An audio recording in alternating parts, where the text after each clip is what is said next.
You've made the promise 100 times, maybe 1,000. Tomorrow I'll wake up early. Next week I'll start that course. Tonight I won't scroll until 2 a.m. You speak the words, even feel a spark of excitement. But then the days pass, the motivation fades, and the promise quietly dissolves. You look in the mirror and wonder, why can't I keep my own word? It's not laziness, it's not lack of talent, and it's definitely not because you just don't want it badly enough. There's something deeper hidden in plain sight, steering you back to the same old habits every time you try to change. In the next few minutes, we're going to expose the real culprits.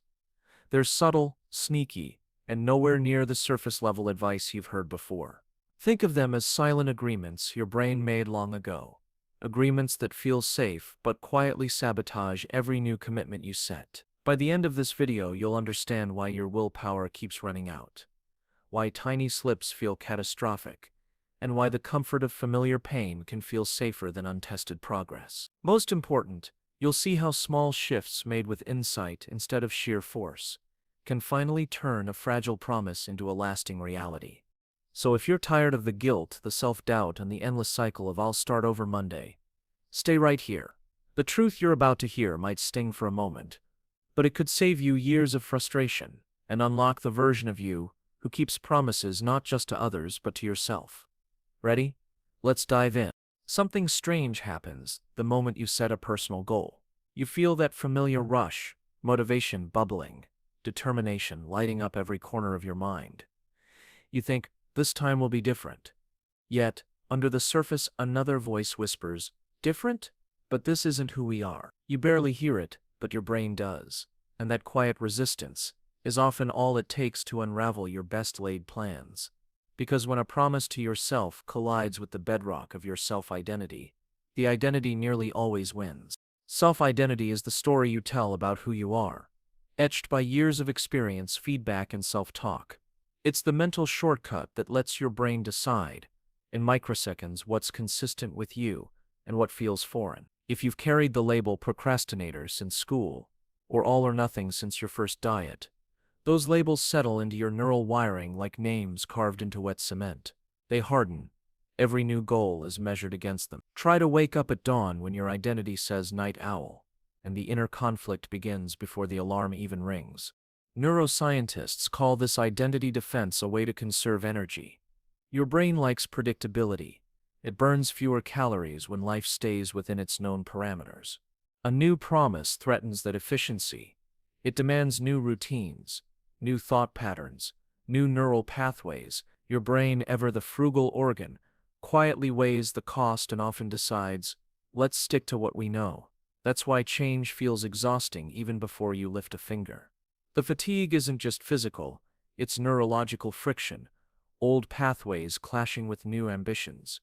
Picture Maria, a 36-year-old designer who swears each Sunday she'll exercise 3 times a week.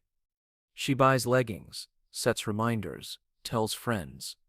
Monday arrives, and so does a wave of client email. By late afternoon, she hears a thought so quick she nearly misses it. You've never been athletic anyway. That single line hooks into her sense of self like Velcro. Suddenly the gym feels foreign, almost threatening. She chooses comfort, Netflix, snacks, bed, missed workout number 1. By Thursday she's convinced fitness just isn't me, and the promise dissolves.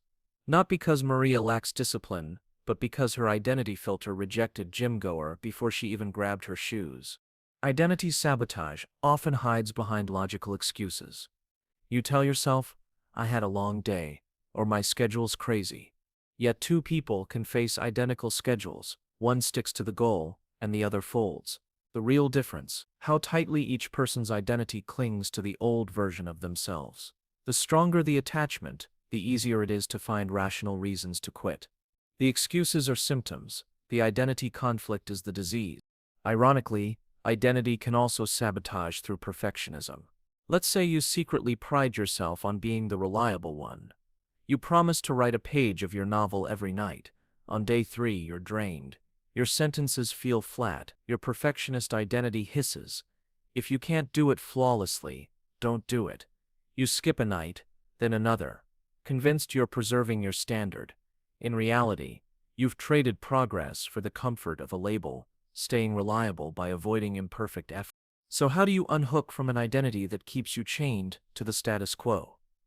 First, expose it. Write down the statements that flash through your mind when you contemplate change. I'm not a morning person. I always quit. I'm terrible with money. I crumble under pressure. Seeing these lines on paper transforms them from invisible puppeteers into visible scripts you can edit. Second, create micro-evidence that contradicts the old story. The brain updates identity through proof, not pep talks. If you want to be someone who saves money, skip just one impulse purchase and transfer $10 to savings. Your brain logs that act as a tiny but undeniable fact. We can save. Repeat it, and the evidence file thickens until a new identity takes root. Third, speak about future actions in the present tense. Instead of I want to meditate, say I'm someone who makes space for silence.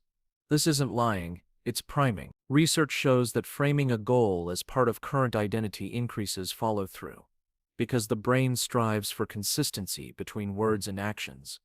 Use that bias for you, not against you. Fourth, enlist social mirrors. Spend time with people who already live the identity you seek. Humans neurochemically sync with their tribes. Mirror neurons fire when we observe others. Surround yourself with early risers, and 5 a.m. becomes normal. Spend weekends with avid readers, and finishing books feels natural. Identity is contagious. Choose your exposure wisely. Finally, forgive the slips.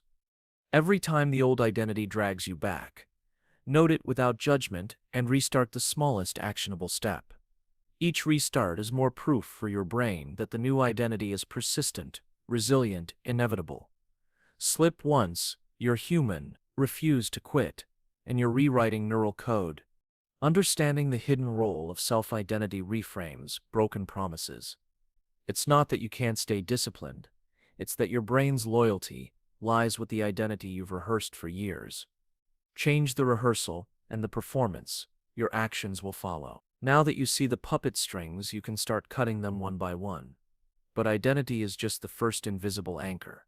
Next, we'll dive into the comfort of familiar pain, the subtle trap that lures you back each time progress starts to feel real. Because knowing who you've been is step one. Daring to leave the comfort of that identity is step two, and that comfort can be surprisingly addictive. Stay with me. What keeps so many dreams stuck on the launchpad isn't laziness or lack of passion. It's the strange safety of staying exactly where you are, even when where you are hurts. Psychologists call it familiar pain, and it works like this. Your brain would rather endure discomfort it already understands than face the uncertainty of a new reality. Change, by definition, introduces unknown. Unknowns trigger the brain's threat detector, the amygdala, which floods your system with stress chemicals. That spike feels dangerous, sometimes more dangerous than the very problem you're trying to fix, so you retreat to what you know. The promise you made evaporates, and you slip right back into the habits you swore you'd outgrow. Imagine Darren, who vows every January to leave his dead-end job and start freelancing. He hates the office politics, the fluorescent lighting, the daily commute that steals hours of his life. Still, he stays. Why? Because as awful as his current routine feels, it's predictable. He knows the paychecks arrive on the same dates. He understands the office hierarchy. He can anticipate each pointless meeting.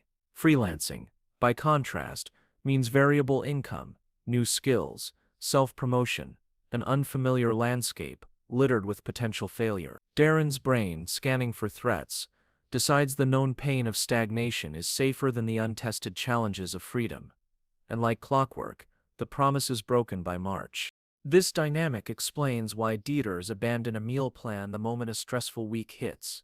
The strict food rules introduce unfamiliar hunger cues and social awkwardness. When stress rises, the brain begs for the comfort of old patterns. Fast food you can predict will taste the same, send the same dopamine hit, and ask nothing new of you. The relief is temporary, but it feels undeniably safe. The diet collapses, not because salads stop being nutritious, but because the comfort of a burger is old, reliable, and therefore soothing. Even toxic relationships can showcase the lure of familiar pain. Sophia knows her partner's criticism erodes her self-esteem. She swears after every argument she'll leave, yet when the dust settles, she stays. The chaos is excruciating, but it's a dance her nervous system has learned to navigate. Leaving would mean dating apps, lonely evenings, the awkwardness of meeting new people, territory riddled with uncertainty. Her limbic system chooses the devil it knows, convincing her that maybe things will get better if she just tries harder. Promise broken, cycle restored. From the outside, this looks irrational, but on a neural level, it's logical. The brain's primary job is survival, not happiness. Survival favors predictability, and predictability makes pain oddly reassuring. This is why people replay the same arguments, return to the same addictions, or sabotage new opportunities. The discomfort of change feels like stepping off a cliff, even if the ground beneath is only a few feet away. So how do you outsmart a brain that clings to familiar suffering? Start by exposing its comfort calculus. When you feel the urge to revert, ask, what pain am I choosing because it's predictable? Name it: the Sunday night dread, the frustration of clothes that don't fit, the loneliness in a loveless partnership. Write these pains down. Seeing them in black and white interrupts the illusion that staying put is painless. Next, redefine uncertainty as curiosity instead of danger. Your amygdala ignites because it views unknowns as threats. You can't silence that circuitry, but you can retrain it by pairing uncertainty with small, positive experiences. If you loathe your job, don't quit tomorrow. Instead, dedicate 20 minutes after work to research roles you find exciting. Celebrate the act of searching, not just landing a new gig. Each small win teaches your brain that exploring the unknown can be rewarding, not fatal. Another strategy is building micro stakes into your change process. The bigger and vaguer the promise, the scarier it feels to break familiar patterns. Shrink the promise until it barely pokes your comfort zone. If your goal is running a marathon but the couch feels safer, start by lacing up your shoes and walking around the block. That single action is new but not terrifying. When repeated, it expands your tolerance for discomfort in tiny, manageable doses. Over weeks, the brain updates its safety map. Walking is safe, jogging short distances is safe, running a mile is safe, and eventually the unfamiliar becomes routine. Accountability hacks the system too. Share your promise with someone who won't let you slip quietly back into old pain. When others are aware of your goal, their expectations create social pressure, a new form of discomfort that competes with the comfort of staying stuck. Choose allies who will nudge you compassionately, not shame you. The goal is supportive tension, not paralyzing guilt. Finally, visualize the cost of familiar pain in vivid detail. Most people break promises because the consequences of stagnation feel distant and abstract. Make them concrete. Imagine 5 years from now still dreading Monday mornings, your health worse, your confidence eroded. Contrast that with a vivid picture of the rewards on the other side of change: energy, pride, new opportunities. Your brain responds to imagery and emotion more than logic. Feed it a storyline where the pain of inaction is immediate and visceral, while the payoff of persistence glows in high-definition color. Breaking the spell of familiar pain isn't about erasing fear, it's about teaching your nervous system a new equation. Unfamiliar challenge plus consistent action equals growth and expanded safety. With practice, the rush of novelty becomes as reassuring as the old discomfort once was, and the cycle of broken promises starts to fracture. But comfort zones have deeper layers, fueled by baggage you might not realize you're carrying. In our next section, we'll dig into that hidden cargo, unprocessed emotions that quietly sabotage every commitment you make, and show you how to release it before it sinks another promise. Stay close, because the weight you're about to shed isn't on any scale, but it could be the heaviest burden you've ever known. Most broken promises are not shattered by lack of knowledge or drive, but by feelings we never allowed ourselves to feel. Unprocessed emotional baggage is like an invisible weight vest. You carry it everywhere, though you forgot you were wearing it. Each time you set a new goal, that weight tugs at your resolve. Maybe you promised to save money, but old guilt whispers, "You're irresponsible." Maybe you swear to trust again, but buried betrayal growls. Don't be naive. The promise and the pain collide, and pain almost always wins, because neurologically, Unresolved emotion is louder than future intention. Your limbic system, which handles emotion and survival, shouts in urgent tones. Your prefrontal cortex, which plans and rationalizes, speaks in a calm whisper. Guess whose voice the nervous system obeys when both talk at once? Picture Ray, who vows each night to close his laptop and sleep by 11. Midnight scroll turns into 2 a.m., and he hates himself in the morning. But those late hours aren't just distraction, they're a buffer against loneliness that dates back to childhood. Ray's father traveled constantly. Nighttime was when Ray felt most abandoned. As an adult, the glow of a screen, the endless stream of content, simulates company. So when he tries to keep his sleep promise, his subconscious resists. If we power down, we'll feel that old emptiness again. The emotional baggage, unclaimed, overrides logic, and the cycle restarts. Until Ray recognizes the loneliness, the promise to sleep feels like a threat, not a gift. That's the sabotage unprocessed feelings create. Anger you never expressed, grief you never mourned, shame you never examined. They lurk beneath each commitment. You think you're battling discipline problems, but you're actually wrestling ghosts. The brain stores painful experiences as sensory memories. Images, sounds, bodily sensations, and when present events echo those cues, the old pain surges forward. That surge hijacks your behavior in milliseconds. You reach for sugar, alcohol, drama, procrastination, anything to muffle the surge. The promise you set earlier in the day evaporates, and you're left muttering, "What's wrong with me?" Nothing's wrong with you. Something's unresolved inside you. Neuroscience shows that strong emotions raise cortisol, narrowing your focus to immediate relief. Long-term goals need the opposite: space, calm, and perspective. When unprocessed emotions spike cortisol again and again, they shrink the mental bandwidth required to honor promises. The emotional brain insists on relief now. The rational brain scheduling tomorrow's workout is muted. That's why you can plan perfectly on Sunday and collapse by Wednesday. The emotional backlog finally floods the system. So how do you unpack this baggage? The first rule: feel to heal. That phrase sounds cliché, but it's biology. Emotions are chemical waves that need completion.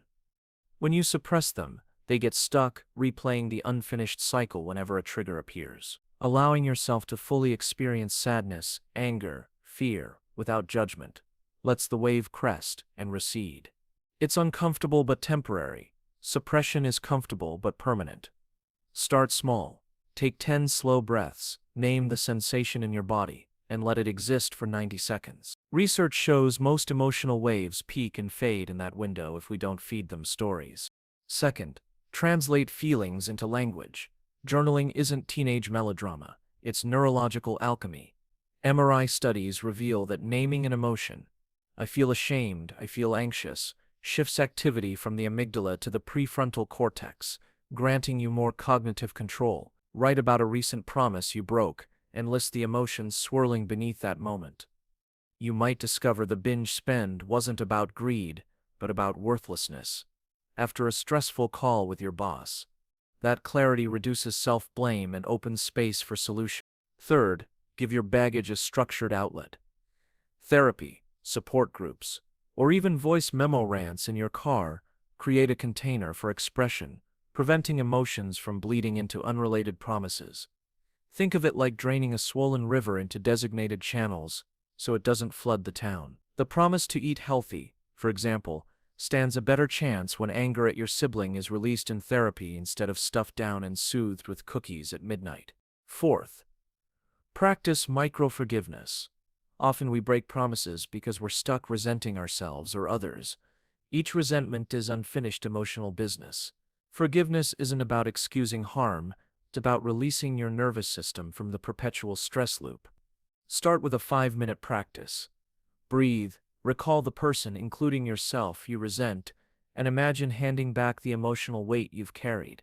Say silently, "I'm done holding this." You may not feel instant freedom, but even brief intent signals the brain to loosen its grip, granting fresh bandwidth for new behaviors. Fifth, pair new promises with emotional rewards. If you commit to daily stretching but dread it, play music that sparks joy or stretch while calling a friend. Positive emotion floods the habit loop with dopamine, rewriting the association from duty to delight. Over time, the emotional brain stops viewing the promise as deprivation and starts tagging it as nourishment. Finally, accept that unpacking baggage is cyclic. Old pain resurfaces in layers. Celebrate each layer you process. It's evidence the system trusts you enough to bring deeper material forward. Every resolved emotion frees energy previously hijacked by suppression. That liberated energy is what fuels steadfast promises. The vow to write a book, run a 5K, or learn a language becomes doable, not because your schedule changed, but because your emotional bandwidth expanded. When you clear the clutter inside, promises stop feeling like battles and start feeling like invitations, calls to step into a lighter, truer version of yourself. And that version keeps commitments almost effortlessly because nothing inside is fighting to stay stuck. In our next section, we'll examine the brain's deceptive mental shortcuts, the cognitive biases that topple good intentions even after emotional healing begins, so you can spot and disarm them before they sabotage another promise. Stay tuned, you're dismantling the sabotage system piece by piece, and the next piece is just as crucial. Your emotions aren't the only invisible saboteurs lurking beneath broken promises. Your mind runs a parallel con game, using shortcuts that feel like clear thinking but are actually booby-trapped detours. Cognitive biases, those hardwired patterns your brain uses to save effort, shape every goal you set, every stumble you take, and every story you tell yourself afterward. They operate so seamlessly that you rarely notice them, yet they dictate whether you recommit after a slip or declare the entire mission a failure. The first and perhaps loudest of these biases is all-or-nothing thinking. It whispers that if you can't follow the meal plan flawlessly, you might as well order the largest pizza and call the week a wash. This black-and-white lens turns minor errors into deal-breaking catastrophes. You planned to write 500 words a day but managed only 200 on Tuesday. Pointless, the bias scoffs. Never mind that 200 words, repeated, could still produce a draft in a few months. All-or-nothing thinking convinces you partial progress is the same as no progress, so you stop altogether and the promise cracks. Right beside that bias stands catastrophizing, the brain's flair for turning a single misstep into a disaster movie. Miss one workout and suddenly you picture yourself 10 years older, unfit and riddled with health issues. That emotional exaggeration generates so much stress that you seek comfort in, you guessed it, the very behavior you promised to leave behind. The cycle tightens because catastrophizing heightens cortisol, and high cortisol shrinks your capacity for rational action. It's a clever, cruel loop. Fear of failure triggers the habit that ensures failure. Then comes the false hope syndrome, the intoxicating bias that appears before the promise even begins. It's the reason January feels electric and Sunday night planning sessions feel heroic. False hope syndrome overestimates initial motivation and underestimates future obstacles. You believe you'll wake up at dawn every day even though you've never sustained that schedule for more than a week. You picture yourself meal prepping gourmet salads when you barely cook once a month. The dopamine rush of envisioning the perfect future tricks you into ignoring the gritty reality of habit formation. When real obstacles appear, snooze buttons, late meetings, social invites, the discrepancy between fantasy and reality feels like personal failure, not predictable friction, and the promise collapses. Confirmation bias joins the party next, hunting evidence that supports your existing narrative and filtering out anything that might contradict it. If your hidden identity script says "I always quit," the mind dutifully spotlights every abandoned project you've ever started and dims the successes you actually finished.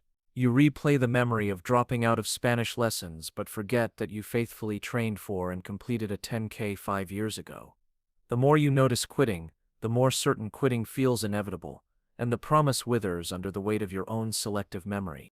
Another sly culprit is the planning fallacy, which lures you into underestimating how long tasks take. You commit to writing your business plan in one weekend, meditating daily, organizing the garage, and hosting a dinner party, all within the same week, because each task seems manageable in isolation. Reality, of course, chews through your time budget, deadline slip, and frustration spikes. When time runs out, you tell yourself you're simply bad at discipline, rather than recognizing the bias that set you up. That self-criticism gnaws at motivation, and the promise shatters. Let's not forget present bias, the tug-of-war between future benefit and immediate gratification. Your rational brain values the 6-month payoff of saving money or eating healthy, but your emotional brain is enamored with the instant dopamine of online shopping or sugary snacks. Present bias shrinks long-term rewards until they feel abstract and inflates short-term pleasure until it feels irresistible. Under its spell, promising "I'll start tomorrow" becomes easier every night because tomorrow always lives just far enough away for the logical mind to handle, while the emotional mind indulges today. Understanding these shortcuts matters because you can't fix what you can't see. The remedy is not to banish biases, they're baked into human cognition, but to design promises that account for them. Start by reframing all or nothing thinking into progress over perfection. Decide that meeting 70% of your weekly goal counts as success, and watch motivation survive slips, because a score of 7 out of 10 still registers as winning. For catastrophizing, practice realistic projection when a workout is missed. Note the single fact, skipped Monday gym, and list 3 immediate ways to course correct, such as walking at lunch, scheduling Tuesday attendance, or adding a short evening stretch session. This balances the narrative before it spirals. To disarm false hope syndrome, break goals into embarrassingly small actions and test them for 2 weeks before scaling. Want to read more? Start with 5 pages per night, then reassess. The modest scope reveals true friction early, letting you adapt plans while motivation is fresh instead of shattering when grand visions meet reality. Counter confirmation bias by keeping a kept promises log. Each day you honor any commitment, jot it down. Over weeks, the evidence pile grows, proving your brain wrong when it insists you always quit. For the planning fallacy, double or triple your time estimates by default, then celebrate if you finish early. And to fight present bias, create immediate rewards that align with the promise. Pair study sessions with a favorite latte, or save a special playlist for running only. This co-opts the bias by injecting instant pleasure into future-oriented tasks. Cognitive shortcuts aren't flaws, they're mental efficiency tools, misapplied to complex modern goals. When you spotlight them, you weaken their stealth power. Combined with identity shifts and emotional cleanup, bias-proofing your promises forms a triple barrier against self-sabotage. In the next section, we'll unravel another myth, the belief that willpower alone should carry you. You'll see why that fuel source is finite, how stress drains it, and what systems can replace sheer grit when motivation dips. Stay tuned. Understanding this willpower trap could be the turning point between a promise broken next week and a promise kept for life. When it comes to breaking promises to ourselves, we often point to a lack of willpower. We tell ourselves that if we were just stronger or more disciplined, we could keep the promises we make. But what if I told you that willpower isn't the real issue? What if the problem lies in the way we are setting up our promises in the first place? Willpower, contrary to popular belief, is not an infinite resource. In fact, it's a limited one, and it can be depleted more quickly than you think. Understanding how this works could be the key to finally keeping the promises you make to yourself, no matter how challenging they might seem. Imagine willpower as a muscle. Just like any muscle, it gets fatigued after use. The more decisions you have to make, the more your willpower is drained. This is called decision fatigue, and it's a phenomenon that has been studied in various settings, from courtroom decisions to workplace productivity. As your day progresses, your ability to make sound, rational decisions starts to decline, and the urge to take the easier route, like skipping that workout or indulging in unhealthy food, becomes stronger. This is why many people find themselves reaching for unhealthy snacks or skipping their evening workout after a long day of hard decision-making. By the time they've had to navigate through a series of tough calls, their mental energy is spent. But here's the thing. Your willpower is also affected by the environment you create for yourself. If you're constantly bombarded with tempting distractions, the more energy you use to resist them, and the more your willpower is depleted. Have you ever walked into a room and found yourself constantly being distracted by your phone? Or perhaps you've set a goal to work on something important, but every time you sit down you're drawn to the TV or a random tab on your computer. This is where your environment plays a huge role in your ability to follow through on your promises. Think about it. When you create an environment that makes it easier to succeed, you don't have to rely on willpower as much. Take a simple example. If you want to eat healthier, You can eliminate the temptation by keeping unhealthy foods out of the house. If your gym clothes are ready by the door, you've already eliminated the first barrier to exercising. The less you rely on your willpower to overcome temptation, the more energy you have to focus on the task at hand. This is why some people are able to make healthier choices more easily. They've set up their environment to make it harder for them to fail. There's also something known as temptation bundling, a concept developed by behavioral economist Catherine Milkman. Temptation bundling is the idea that you combine something you enjoy with something you need to do. For example, if you love watching your favorite show, but you know it's important to exercise, you could allow yourself to watch that show only while you're on the treadmill or stationary bike. By pairing the activity you enjoy with the one you need to do, you're effectively tricking your brain into looking forward to the task and reducing the reliance on willpower to force yourself into action. The key here is that willpower is not about pure self-control. It's about making decisions that work for you, not against you. When you think about it that way, the equation changes. You can design your environment in such a way that the choices you need to make to succeed become second nature. This is a far more sustainable approach than trying to exert willpower to do something that feels like a struggle every time. Another critical piece of the puzzle is understanding how stress affects willpower. Stress is a huge drain on your mental energy and your ability to resist temptations. Studies have shown that when you're stressed, your brain is more likely to make impulsive decisions because it's seeking immediate relief from the discomfort.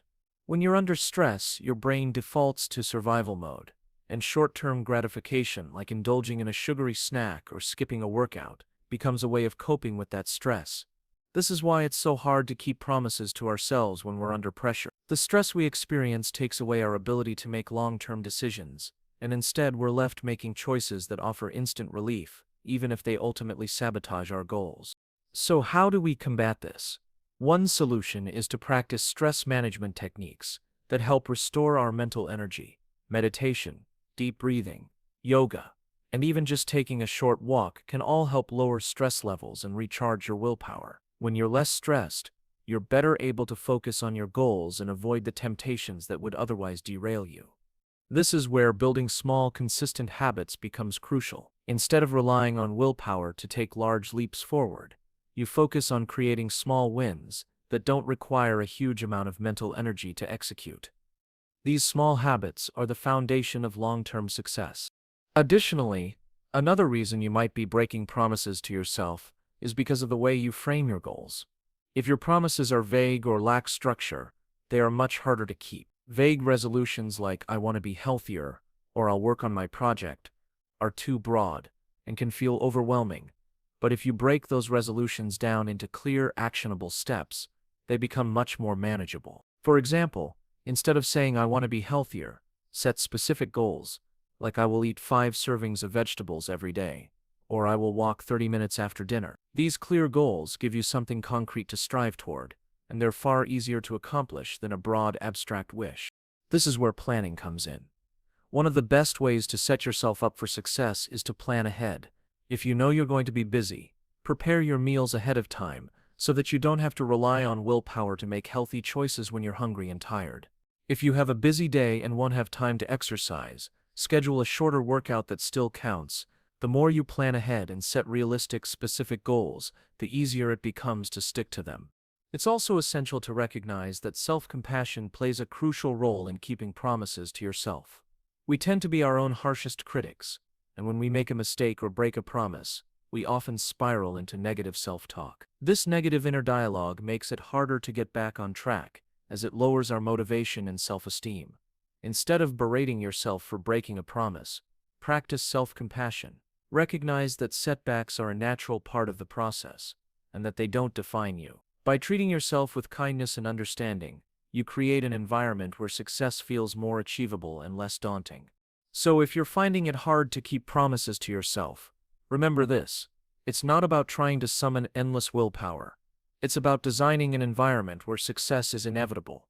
It's about planning, setting clear goals, managing stress, and practicing self-compassion. By combining these elements, you can break free from the cycle of broken promises and create lasting change. The next time you make a promise to yourself, you'll have the tools in place to keep it, not because you're stronger than before, but because you've set yourself up to succeed. When it comes to breaking promises to ourselves, one of the most overlooked reasons is the simple fact that we're too focused on the end result rather than the process. It's easy to set a goal, lose weight, write a book, start exercising, but where we often fail is in understanding the journey it takes to get there. The gap between setting a goal and achieving it can be daunting, and this gap often leads to frustration, which in turn leads to abandoning those promises. When we focus too much on the end result, we forget that success is built on consistent small actions, and every successful person, no matter how high their achievements, has had to focus on the process to get there. It's natural to want instant results. We live in an age where everything is just a click away. Want food? You can have it delivered in minutes. Need to know something? A few taps and you've got the answer. So when it comes to personal goals, we can sometimes expect the same level of immediacy. But here's the hard truth. Real change takes time, and that process is often slow and unglamorous. If we don't give ourselves the patience to work through the small steps, we risk never reaching the destination at all. This is one of the key reasons why we often break promises to ourselves. We're simply not prepared for the time and effort required to make lasting change. The process-focused mindset means shifting from "I want to lose 20 pounds" to "I will eat healthy today," or from "I need to finish writing this book" to "I will write 500 words today." Breaking things down into small, manageable steps not only makes the journey feel more achievable, but it also prevents us from feeling overwhelmed by the larger task ahead. When we focus on the process, we start winning every day, and those small victories gradually add up to big achievements. This shift in focus helps build momentum, which is essential for long-term success. Another thing that derails our promises is a lack of flexibility. We often think that once we make a promise, we have to stick to a rigid path. But here's the truth. Life is unpredictable. Things happen, and sometimes we can't always follow the plan we've set out for ourselves. The key is not to abandon the promise altogether, but to be flexible and adjust as needed. If you miss a workout or eat something unhealthy, don't throw in the towel and assume all is lost. Instead, allow yourself room to adapt and get back on track. This is the power of resilience. Being flexible and forgiving yourself for minor setbacks will keep you moving forward instead of spiraling into self-blame. For example, if your goal is to exercise more, you might plan to go to the gym every morning. But life might get in the way. Maybe you get sick, have a family emergency, or simply can't get out of bed one morning. Instead of writing off your goal entirely, adjust your plan. Maybe you do a lighter workout at home, or go for a walk later in the day. The point is to keep moving, even if it's in a different direction than originally planned. Flexibility means you're not tied to perfection, but focused on consistent effort, which is what truly leads to progress. Furthermore, the absence of a deeper reason for pursuing a goal often results in broken promises. If your goals are just surface level, they lack the emotional drive needed to push you through the tough moments. A surface level goal might be, "I want to lose weight," or "I want to make more money."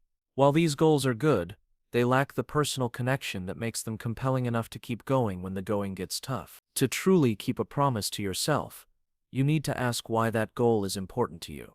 What is the deeper motivation behind it? How will it improve your life in a way that matters to you? When the goal is tied to something meaningful, like improving your health to have more energy for your family, or creating financial freedom so you can travel the world, you're more likely to stick with it. The deeper your why, the stronger your resolve will be when obstacles arise. Understanding the emotional connection behind your promises adds a layer of commitment that superficial goals lack. Another reason why we break promises to ourselves is that we set ourselves up for failure with unrealistic expectations. We often aim too high, too fast, and expect things to change overnight. When we don't see immediate results, we get discouraged and give up. Achieving long-term goals takes time, effort, and patience. If we expect instant results, we're setting ourselves up for disappointment. Instead, focus on small wins, celebrate every victory, no matter how small, and understand that true change is a gradual process. A great way to ensure success is by practicing positive reinforcement. When you take a small step toward your goal, reward yourself. This could be something simple, like acknowledging the effort you've made, or treating yourself to something small that feels like a win. Positive reinforcements strengthens the brain's reward system, creating a cycle of motivation that pushes you to keep going. Lastly, breaking promises to yourself can sometimes be linked to an underlying belief that you're not worthy of success. This can stem from feelings of low self-esteem or a lack of self-confidence. If you don't believe you deserve to achieve your goals, you might sabotage your progress without even realizing it. Overcoming this requires building a mindset of self-worth. Remember that you are deserving of the goals you set for yourself. Just as you would encourage a loved one to pursue their dreams, you need to offer that same encouragement and support to yourself. In conclusion, breaking promises to yourself is not a sign of failure. Rather, it's a sign that something needs to change in your approach. Whether it's focusing more on the process, being flexible, digging deeper into your motivations, adjusting your expectations, practicing positive reinforcement, or building a healthier self-belief, all of these factors play a crucial role in keeping promises. Remember, change is not an event, it's a process, and that process requires patience, effort, and a commitment to resilience. By learning to work with these elements rather than against them, you'll set yourself up for a future where your promises to yourself are no longer just goals on a list, but achievements in your life. One of the most overlooked reasons we break promises to ourselves is that we're constantly seeking perfection. Perfectionism, though it may seem like a good trait, can actually be a barrier to achieving our goals. It creates an environment where we only feel satisfied if everything goes exactly as planned, and when things inevitably don't go as expected, we feel like failures. But here's the truth. Perfectionism sets us up for failure because it doesn't leave room for mistakes, and mistakes are essential for growth. When you hold yourself to a standard that is impossible to meet, you're bound to break promises to yourself. Whether it's a workout plan, a new habit, or a personal goal, aiming for perfection every time is exhausting and discouraging. You start to feel like you're not doing enough, or that you're not good enough, just because you didn't follow every step to the letter. This mindset doesn't lead to success, it leads to burnout and feelings of inadequacy. What's even worse is that perfectionism often prevents you from even starting. You may hesitate to take action because you're afraid of making a mistake. You tell yourself, I'll start when everything is perfect, or I'll do it when I can give 100% effort. But here's the kicker, that day will never come. Life is messy, and expecting everything to align perfectly before you take action is simply unrealistic. So how do we combat perfectionism and stick to our promises? The key is shifting our mindset from perfection to progress. Instead of focusing on the flawless execution of every step, focus on the consistent effort you're putting in. Progress doesn't have to be perfect, it just needs to be steady. For example, if you're trying to eat healthier, don't aim for perfect meals every time. Instead, focus on making better choices most of the time, and allow yourself flexibility for the inevitable slip-ups. The idea here is that imperfection is part of the journey. It's through making mistakes, stumbling, and learning that we grow. The people who succeed in the long run aren't the ones who never fail, but those who keep going even when they do fail. They don't see mistakes as setbacks. They see them as opportunities to improve. By letting go of the need for everything to be perfect, you'll be able to move forward faster and with less stress. It's important to understand that perfectionism doesn't just apply to large goals. It seeps into every aspect of life. You may promise to wake up early or start that new project, but the pressure to make everything just right can stop you in your tracks. You get caught up in the details and the ideal outcome, instead of taking actionable steps toward your goal. This can lead to procrastination and the eventual breaking of your promises, because the task seems too daunting. Another important aspect is learning to be kind to yourself. When things don't go as planned, it's easy to be harsh and judgmental. But self-compassion is a key part of keeping promises to yourself. If you make a mistake, don't spiral into self-blame. Instead, acknowledge that mistakes happen, learn from them, and get back on track. The more you practice kindness towards yourself, the easier it will be to follow through on your promises without the pressure of perfection weighing you down. In the end, the goal isn't to be perfect, it's to be consistent, flexible, and kind to yourself. as you work toward your goals. Embrace the messiness of life. Accept that things won't always go according to plan, and remember that making progress is more important than achieving perfection. The more you let go of perfectionism, the easier it will be to stick to your promises and make meaningful progress toward the life you want. Breaking promises to ourselves is something we all experience at one point or another. It's easy to get discouraged when we can't seem to follow through, but the truth is, it's not about lacking willpower or discipline. There are deeper reasons why we break these promises, and once we understand them, we can start to take control.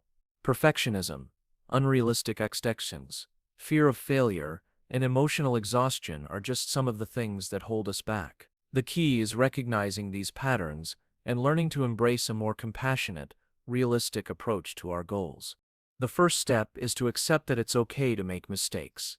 No one is perfect, and the path to success is rarely a straight line. When you break a promise, it's not the end of the world, it's just a moment to reflect, learn, and try again. Instead of viewing these moments as failures, see them as opportunities for growth and self-improvement. This shift in mindset can make all the difference in whether you stay stuck or keep moving forward. It's also essential to start small and build momentum. Instead of overloading yourself with big, daunting goals, focus on making small, achievable commitments. This helps create a sense of accomplishment and keeps the pressure low. When you focus on making progress, not perfection, you'll find it much easier to follow through and actually enjoy the process. Remember, promises to ourselves don't have to be rigid. Life is unpredictable, and sometimes we need to adapt and adjust our plans. Flexibility is key. If something isn't working, it's okay to reevaluate and find a different approach. It's not about quitting, it's about being adaptable and finding a path that works for you. At the end of the day, the most important promise you can make is to be kind to yourself. We often hold ourselves to higher standards than we would ever hold others, but true success comes from treating ourselves with compassion. When you're kind to yourself, you're more likely to stay motivated, bounce back from setbacks, and keep pushing toward your goals. So the next time you break a promise to yourself, don't give up. Reflect on why it happened, learn from it, and keep going. Change doesn't happen overnight, but with the right mindset, you can make progress toward your goals. One small step at a time. Thank you for joining me today. And remember, you are capable of keeping your promises to yourself, no matter how many times you stumble along the way. Keep moving forward with kindness, patience, and persistence.